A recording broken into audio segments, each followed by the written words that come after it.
नमो नमः। मैं एकता जैन और आज हम बात करने वाले हैं एक बहुत ही स्पेशल पर्सन से। मैं आपसे इस लैंग्वेज में इसलिए बात कर रही हूँ ताकि आप मेजॉरिटी लोगों पे पहुँचे और जो जनरेशन अल्फ़ा है उन तक भी हमारी बात पहुँच सके।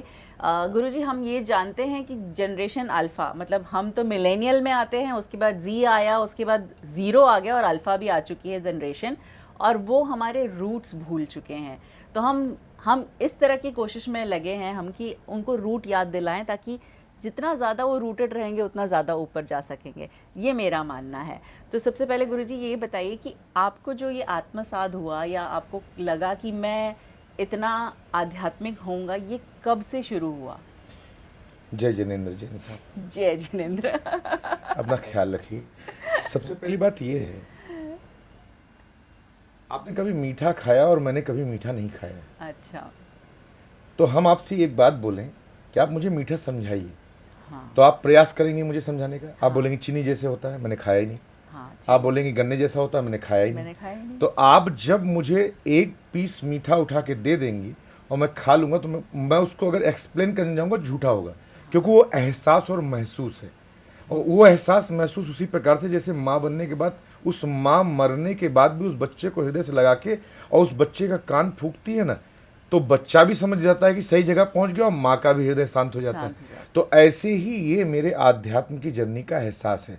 ना मैं एक्सप्लेन कर पाऊंगा और ना आप समझ पाएंगे। इससे बेटर है किसी दिन मीठा खिला देंगे और जब वहां पहुंच जाएंगे तो बड़ा मजा आएगा। हमारी कोशिश भी यही है कि जैसे हम जिस मिठास की बात कर रहे हैं वो मिठास इन लोगों तक, सब लोगों तक जो देख रहे हैं हमें, उन तक पहुँचे। जैसे अगर मैं अपने बारे में कहूँ तो बचपन से शायद मेरे ऊपर कोई, जो कहते हैं लैंग्वेज, नई लैंग्वेज में कहते हैं एंजल्स हैं मेरे पास, और बहुत ही ज़्यादा ऊपर वाले की कृपा रही है मेरे ऊपर कि मैं जब भी जो भी काम करना चाहती हूँ वो हो ही जाता है। और मैंने कभी अपने ज़िंदगी में कोई लक्ष्य नहीं रखा कि मुझे यही करना है, बट अपने आप रास्ता बनता गया। मैंने सिर्फ एक बार सोचा कि चलो ये कर सकते हैं, तो होता गया।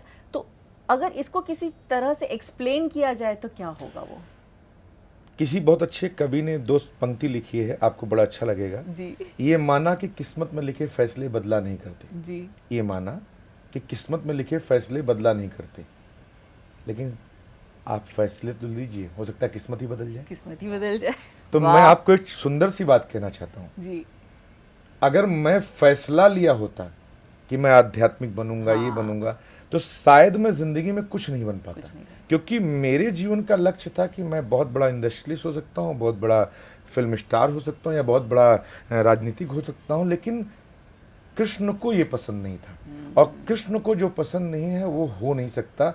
आपने इसका प्रमाण महाभारत में देखा है जी। कि कृष्ण केवल 5 लोगों के साथ थे, उनका कोई बाल बांका नहीं कर पाए, लेकिन वो 100 1000 लाख करोड़ लोगों को वहीं धराशायी कर दिए और अपने धर्म को स्थापित कर दिया।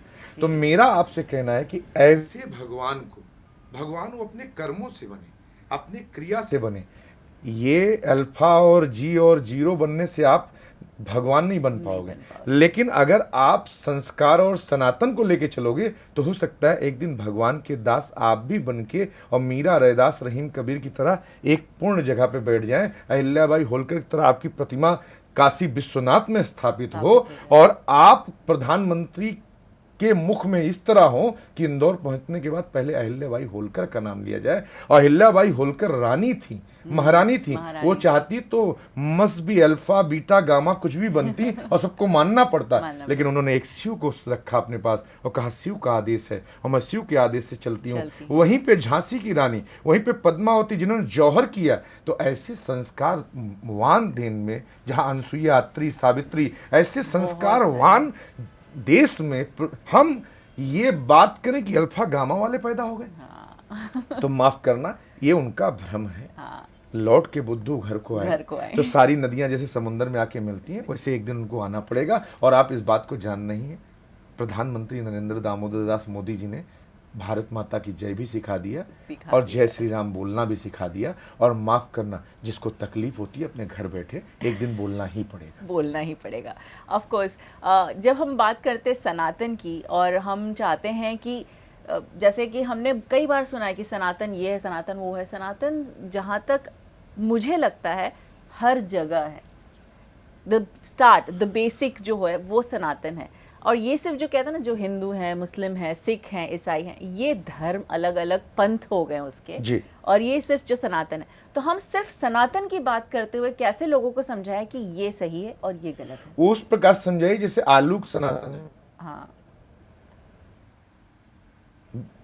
टमाटर सनातन है, सेब सनातन है, सब सनातन है किसी का धर्म नहीं खराब हो रहा है। जी। चावल सनातन है, दाल सनातन है, गंगा सनातन है, गोदावरी सनातन है, कावेरी सनातन है, समुद्र सनातन है, आकाश सनातन है। उसको बदल के तो दिखा दें।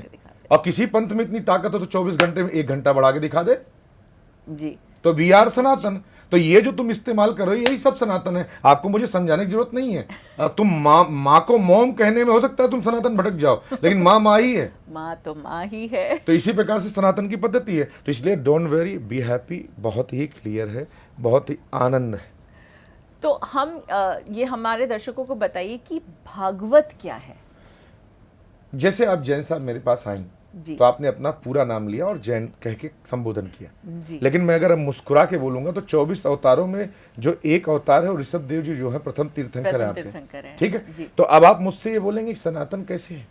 यही सनातन है कि आप मेरे ही पुंज से जुड़ी हैं। जैसे भगवान नारायण से ब्रह्मा, ब्रह्मा से वशिष्ठ, वशिष्ठ से शक्ति, शक्ति से पराशर, पराशर से भगवान व्यास, भगवान व्यास से सुखदेव, भगवान व्यास से कौरव पांडव विदुर, हम आगे महाभारत तक।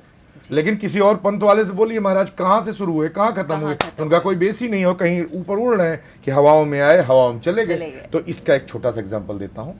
हाथ ने पैर से कहा, हाथ ने पैर से कहा, हाथ ने पैर से कहा, उसमें गड़बड़ था तो आप 2 बार देखने लगे।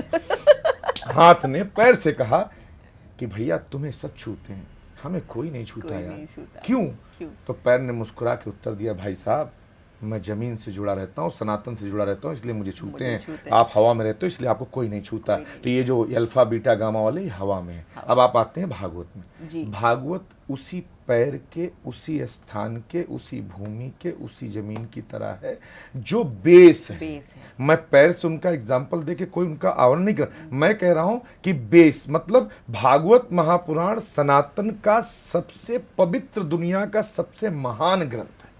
महान ग्रंथ कैसा है? कहा उस प्रकार से जैसे शरीर के किसी भी अंग में एक भी परेशानी आ जाए तो अधूरा लगता है, ऐसे ही सनातन को अगर जानना है तो पूर्ण जानने के लिए श्रीमद् भागवत महापुराण को पढ़िए। तो उसमें वेद है, वेदांत है, उपनिषद है, गीता है, भागवत है, राम है, कृष्ण है, नारायण है, आग्रीव है, बराह है, कच्छप है, सारे अवतारों के साथ साथ सभी पंथ धर्मों के बारे में बहुत अच्छी तरीके से बताया गया है कि कैसे राम जी थे, कैसे कृष्ण थे, कैसे शिव थे, कैसे भगवान थे। इन सब विषयों को जो विस्तार किया है, जो आप अपने बच्चे को ग्रोइंग करने के लिए आप चाहते हो आपका बच्चा ग्रो करे, डेवलप करे, आपका बच्चा चाहते हो इंटेलेक्चुअल बने, आपका बच्चा साइंटिस्ट बने, आपका बच्चा बहुत अच्छा, तो आपको मैं विश्वास दिलाता हूँ विवेकानंद जी जब फ्रांस गए तो फ्रांस में एक फिलोसफर के घर चले गए। फिलोसफर के यहाँ चाय पीने गए तो फिलोसफर ने एक बुक लिखी थी।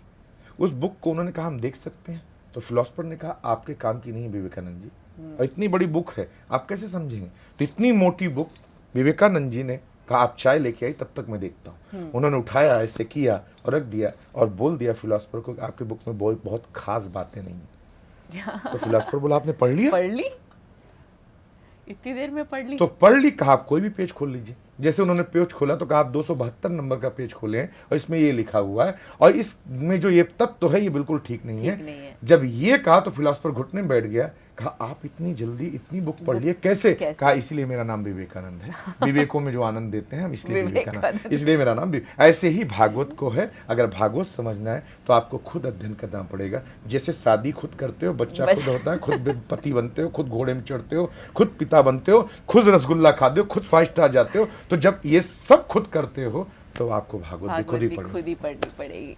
तो भागवत पढ़िए और अपने आप के और अपने अंदर की विवेक को जागृत कीजिए। और ज़्यादा से ज़्यादा विवेक जागृत करना है तो गुरुजी के पास आइए और इनकी भागवत सुनिए और डेफिनेटली आपके जो है सारे नए नक्श सब कुछ खुल जाएंगे। और वैसे सर मैं गुरुजी में एक बात पूछूं कि क्या हम अपने भविष्य के बारे में भी जान सकते हैं? भविष्य पुराण बना है हमारे यहाँ जी, उसका नाम ही भविष्य पुराण। हमें कोई ध्यान नहीं। आप भविष्य पुराण पढ़िए, उसमें लिखा है कि वाइन मुगल कब आएंगे, अंग्रेज कब आएंगे, एवरीथिंग इज देयर। आपके पास सनातन में एवरीथिंग है।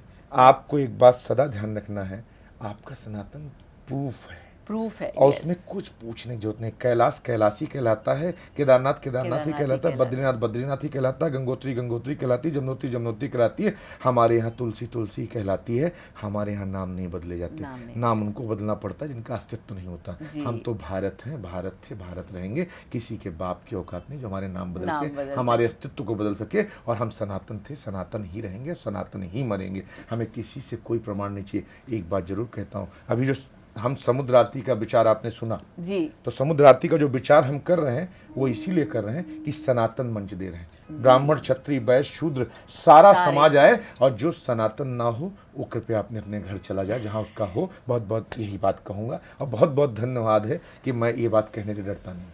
हम भी किसी से कुछ कहने के लिए डरते नहीं है। वैसे इनकी बातों से एक बात पता चलता है, जहाँ एकता है वहाँ सब कुछ होगा। तो मैं अपने नाम को इसी तरह प्रचार कर दी, मेरा नाम भी एकता है। तो मैं यही कहती हूँ कि जहाँ एकता है वहाँ हर एक चीज़ आराम से हो जाएगी। एकता में रहिए, खुश रहिए, और भागवत गीता सुनने के लिए तुलसी जी के पास आइए। जय जिनेंद्र, जय जिनेंद्र, राधे राधे।